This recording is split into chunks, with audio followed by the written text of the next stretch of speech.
நாங்கள் பைத்தியம் கொண்டவர்கள் என்றால் தேவனுக்காக அப்படி இருக்கும். உனக்கு பாருக்கு நான் எப்படி இருக்கேன்? பைத்தியம் இருந்து போறோம். தேவனுக்கு முன்னாடி பைத்தியம் வச்சுட்டு போ. நாங்க என்ன பண்ணோம்? நீ சொல்றதை என்ன பண்ண மாட்டேன், நான் கேட்க மாட்டேன். எனக்கு கேட்கணும் அவசியமும் கிடையாது. நாங்கள் எப்படி இருக்கு உனக்கு முன்னாடி பைத்தியம் இருந்துட்டு போறேன். என் பார்வை கர்த்தருக்கு முன்பதாக எப்படி இருக்கிறது? ஹல்லேலூயா. வஞ்சிக்கிறார்கள், நிதானத்தை கெடுக்கிறார்கள், சிந்தனை கெடுக்கிறார்கள், உங்கள் அவயங்களை கெடுக்கிறார்கள். ஒரு பீரு, ஒரு 100, ஒருவேளை சோறு. இதுக்குதான் வரோம். ஒரு 100, ஒரு பீரு, ஒருவேளை சோறு. ஹல்லேலூயா. உங்களை விட்டு விடாதீர்கள் தேவஜனமே. நீ யாரை தேர்ந்தெடுத்துக் கொண்டிருக்கிறாய்? யாரை தேர்ந்தெடுக்கிறாய்? வாசிங்கள் 1 தெசலோனிக்கர் 5ஆம் அதிகாரம் 6ஆம் வசனத்தை வாசிங்கள். 1 தெசலோனிக்கர் 5ஆம் அதிகாரம் 6ஆம் வசனத்தை வாசிங்கள். சீக்கிரமாக. ஆகையால் என்னது? மற்றவர்கள் நல்ல ஒருத்தவங்க மைக்கில் வாசிக்கலாம். இதான் எடுத்துக்கொள்ளும். ஆகையால் மற்றவர்கள் தூங்குகிறது போல நாம் தூங்காமல் விழித்துக்கொண்டு தெளிந்தவர்களாய் இருக்க கடவோம். என்ன இருக்க கடவோம்? தெளிந்தவர்களாய் இருக்க கடவோம். இந்த கிளியர் அண்ட் கிளாரிட்டி, தெளிந்த தெளிவு. அது என்ன தெளிந்த தெளிவு? ஒரு கிளாஸ்ல தண்ணி ஊத்தி வைக்கிறோம். ஒரு கிளாஸ் தண்ணிய ஊத்தி வைக்கிறோம்.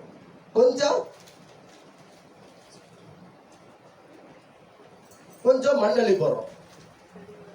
தண்ணிய மண்ணள்ளி போடுறோம். அந்த மண் என்ன ஆகும்? உடனே இறங்குமா?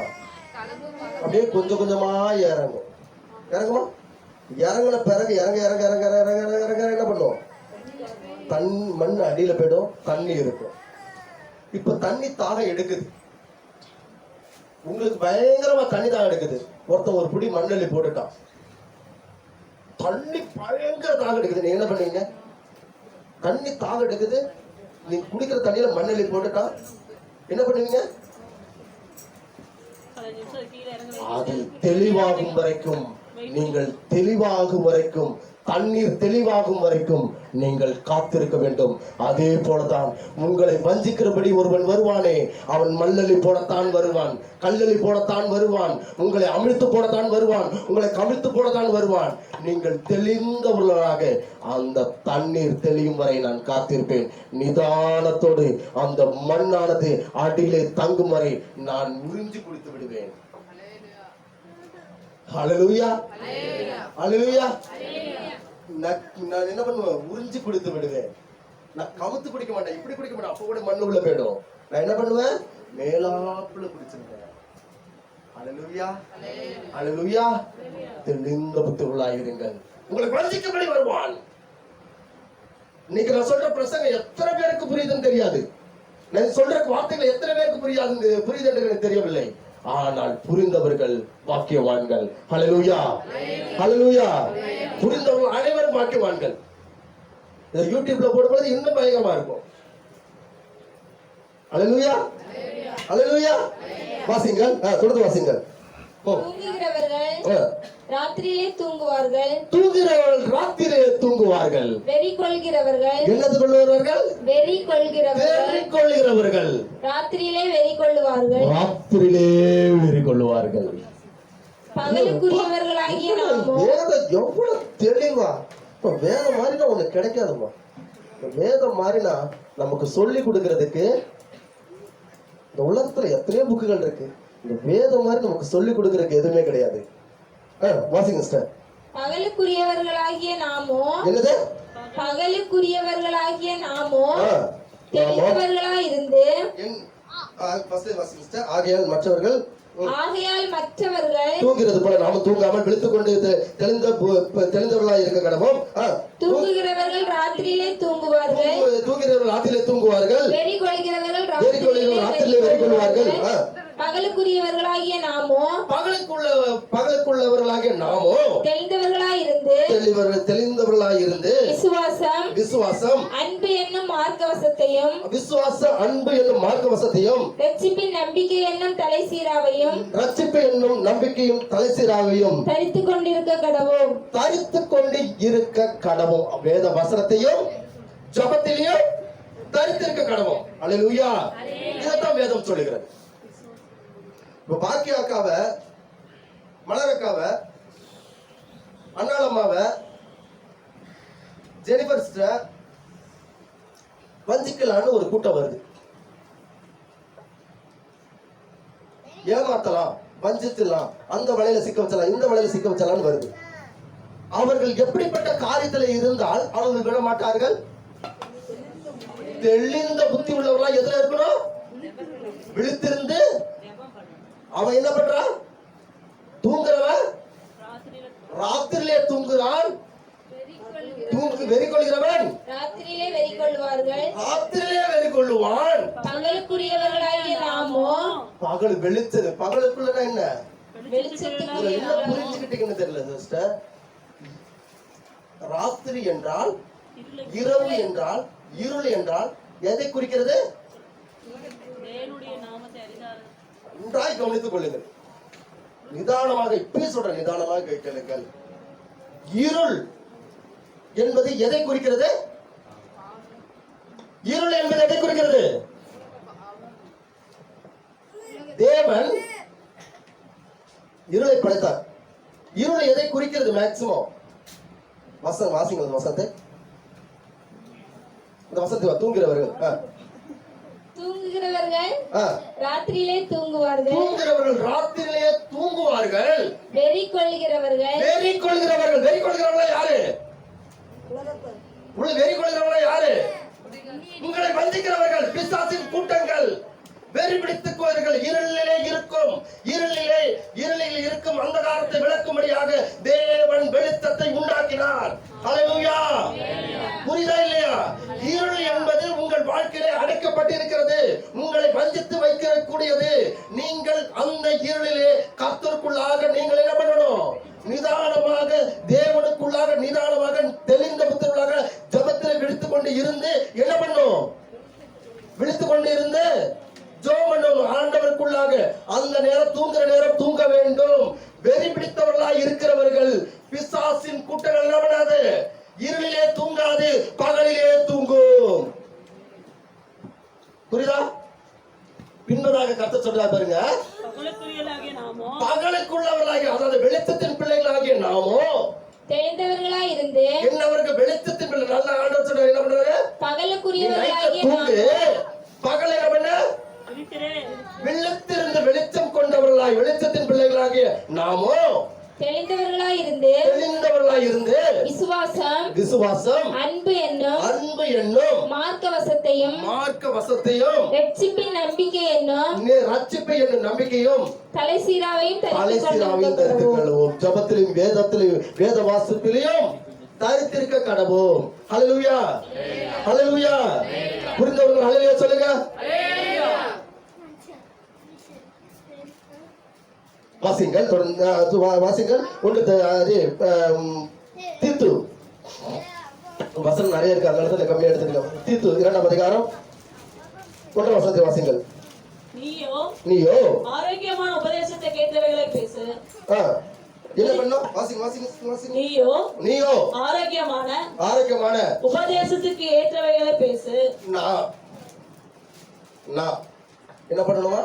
ஆரோக்கியமான உபதேசத்தை குறித்து பேசணும். உபதேசத்தை குறித்து பேச வேண்டும். அப்ப நீங்க பேசக்கூடாதா? ஆரோக்கியமான உபதேசம் என்ன? பிரசங்கம்னா இங்க நம்ம பிரசங்கிக்கிறதா? அப்ப வீட்டுல உங்க பிள்ளைங்களுக்கு உபதேசம் பண்ணது இல்லையா?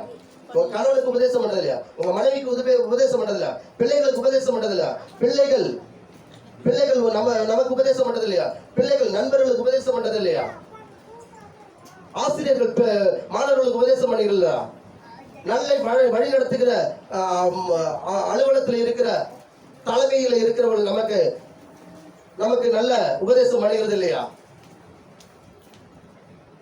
அல்லேலூயா. அல்லேலூயா. நாட்டை வழிநடத்தும் தலைவன் நமக்கு நல்ல உபதேசம் செய்வாராயின் நாடு நலமாயிருக்கும், நாமும் நலமாயிருப்போம். நாட்டின் தலைவன் நல்லா இல்லையோ நாமும் அப்படித்தான் இருப்போம். வஞ்சிக்கிற ஆவிகளுக்குள்ளாக எச்சரிக்கையாயிருங்கள். அல்லேலூயா, அல்லேலூயா. தொடர்ந்து வாசிங்கள். முதிர் வயதுள்ள புருஷர்கள் ஜாக்கிரதை உள்ளவர்களும் நல்லொழுக்கம் உள்ளவர்களும் தெளிந்த புத்தி உள்ளவர்களும் விசுவாசத்திலும் அன்பிலும் பொறுமையிலும் ஆரோக்கியம் உள்ளவர்களாய் இருக்கும்படி புத்தி சொல்லு. உங்க பிள்ளைகளுக்கு சொல்லுங்க, உங்க கணவனுக்கு சொல்லுங்க, உங்க மனைவிக்கு சொல்லுங்க. உங்களை வஞ்சிக்கும்படியாக சில கூட்டங்கள் வரும். இந்த நாட்டை அழிக்கும்படியாக சில தற்குறி கூட்டங்கள், சில கூட்டங்கள் வந்து கொண்டிருக்கும். சில ஜனநாயகத்தை அழிக்கும்படியாக, மக்களை அழிக்கும்படியாக சில விசில் அடித்துக் கொண்டு வரும். நீங்கள் எச்சரிக்கையாக இருங்கள் என்று உங்கள் கணவனுக்கும், உங்கள் மனைவிக்கும், உங்கள் பிள்ளைகளுக்கும், உங்கள் நண்பர்களுக்கும், உங்கள் உறவினர்களுக்கும் நீங்கள் சொல்லுங்கள், புத்தி சொல்லுங்கள். காலம் பொல்லாதவராயிருக்கு, கர்த்தருடைய வருகை சமீபமாயிருக்கு என்று பிரசங்கியுங்கள், அன்பை விதையுங்கள். சொல்லுங்கள், அவன் என்ன நோக்கத்தோடு வருகிறான்.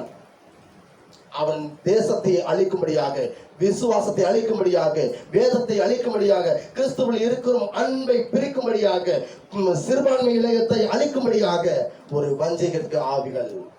அல்லேலூயா. வாசிங்கள். முதிர் வயதுள்ள ஸ்திரீகளும் அப்படியே பரிசுத்தத்துக்கு ஏற்ற விதமாய் நடக்கிறவர்களும் அவதூறு பண்ணாதவர்களும் மதுபானத்துக்கு அடிமைப்படாதவர்களாய் இருக்கும். தேவ வசனம் தூசிக்கப்படாதே. இந்நாட்களிலே சில பெண்கள் என்ன பண்றாங்க? பச்சைய பப்ளிக்கா பேசுறாங்க.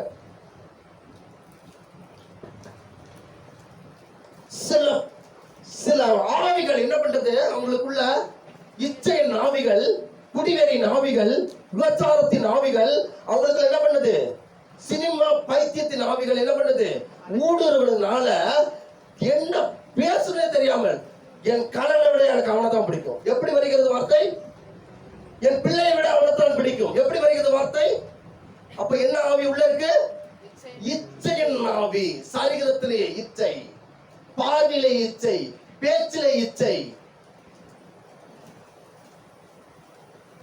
அல்லேலூயா, அல்லேலூயா, அல்லேலூயா. எப்படி வருது? இச்சையின் ஆவி உள்ள தூண்டுது. பாரு, என் தலைவன் எப்படி, என் தலைவனுக்கு எப்படி வருகிறது? வசீகர ஆவி. அந்த ஆவி உள்ள என்ன ஆகும்? செயல், சொல், சிந்தனை எல்லாம் என்ன ஆகும்? மாறுபடும். அப்ப எங்க கை வச்சுட்டான்? சிந்தனையில கை வச்சுட்டான். இந்த சிந்தனை கை வச்சா என்ன ஆகும்? என்ன ஆகும்? நம்ம சிந்தனையில கை வச்சா என்ன ஆகும்? உள்ளுக்குள்ள இருக்கிற பல அவயங்கள் முன்னாடி பேசுறவங்க அவயங்களை என்ன பண்ணும்? ஒண்ணா செயல்படாது. இந்த சிந்தனையை அவன் கை வைக்கிறான். அதுதான் பிசாசு. பிசாசு எங்க கை வைக்கிறான்? சிந்தனையில கை வைக்கிறான். சிந்தனை கை வச்சா என்ன பண்ணும்? இருதயம் அப்படியே நல்லா இருக்கு அப்படின்னு, அவங்க போடுற ட்ரெஸ் நல்லா இருக்கு, அவன் ஆடுறது நல்லா இருக்கு, அவன் நடிப்பு நல்லா இருக்கு, அவன் பேச்சு நல்லா இருக்கு, அவன் பேச்சு அழகா இருக்கு, அவள் அழகா இருக்கிறாள் என்று வசீகரமான காரியங்கள். இதேதான் நான் பல முன்னாடி ஒரு டைம் சொல்லியிருக்கிறேன். நீங்க ரோட்ல போவீங்க, கர்த்தருக்குள்ளாக சர்ச்சு முடிச்சுட்டு ஜெபம் பண்ணிட்டு நல்ல சர்ச்சு ஆராதனை கேட்டு நல்ல செய்தி கேட்டு நீங்க ரோட்ல போயிட்டு இருப்பீங்க. ஒருத்தன் வருவான், ஒருத்தி வருவா, உங்களை பார்த்து இச்சை ஆவியை தூண்டுவாள்.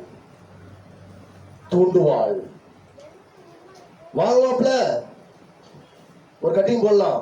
ஏன்? நீங்களும் அவனும் சேர்ந்து ஒரு காலத்திலே குடித்திருப்பீர்கள். அவனை பார்த்து 10 வருஷம் இருக்கு, திடீர்னு பார்ப்பீங்க. அப்பல வாங்க ஒரு பெக்கு போட்டு வரலாம்னா, இல்லைங்க இல்ல நமக்கு அந்த பழக்கம் இல்லை.